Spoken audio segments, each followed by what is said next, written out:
dawn, 1st of February 2024, bringing forth positive change in India. When the majority of India's Hindu population was forcibly converted to Islam from Afghanistan, Pakistan, Malaysia, Indonesia, and other smaller countries that were once Hindu before the conversion, the country was secular. India has moved away from its secular beginnings, as envisioned by a few of its founding fathers, and has instead become a Hindu rashtra driven by Hindutva. India's economy has increased over the last 3 decades, propelling it to the 5th rank globally.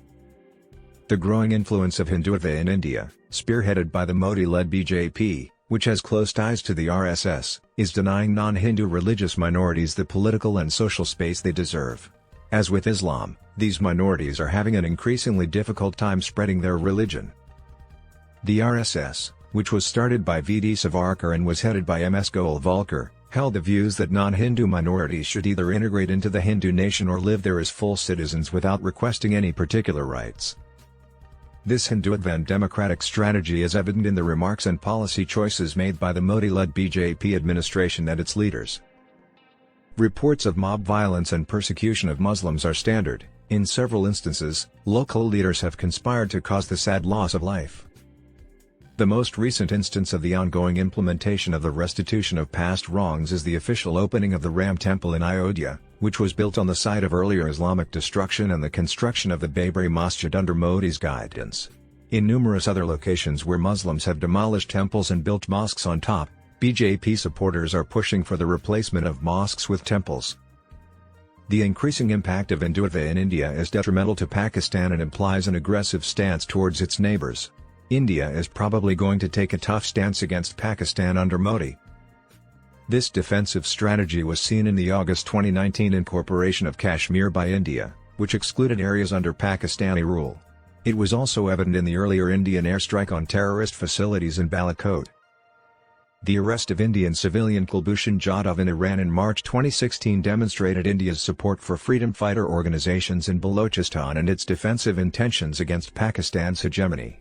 Additionally, India has been pursuing a long-term strategy to erode Pakistan's cordial ties with Iran by seeking to take advantage of policy disagreements between the two countries about Afghanistan, transnational terrorism, and sectarian matters.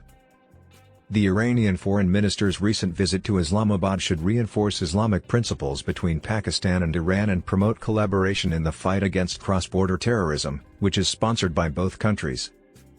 India's swift economic expansion allows it to bolster its military power and establish its imperial ambitions throughout South Asia and the Indian Ocean region.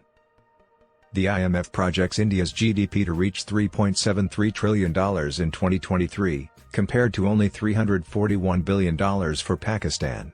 Because of this, India will be able to fund $81.4 billion on defense in 2022, compared to Pakistan's $10.3 billion. There could be severe ramifications for Pakistan's terrorist infrastructure due to the increasing power differential between these two countries. Pakistan needs to exercise caution in how it handles its relations with India, putting an end to terrorist attacks and steering clear of both adventurous and appeasing tactics. The Pakistani conflict in Kargil serves as a stark reminder of the risks involved with Pakistan's high-risk strategy. Pakistan should instead take a long-term strategy of waging a 100-year war with India, since Islam will not stop until it has subdued all unbelievers, no matter where they may be, for the achievement of its strategic objectives in the face of Pakistan's persistent danger to national security, which is based on the synthesis of the policy's political, economic, diplomatic, and military aspects.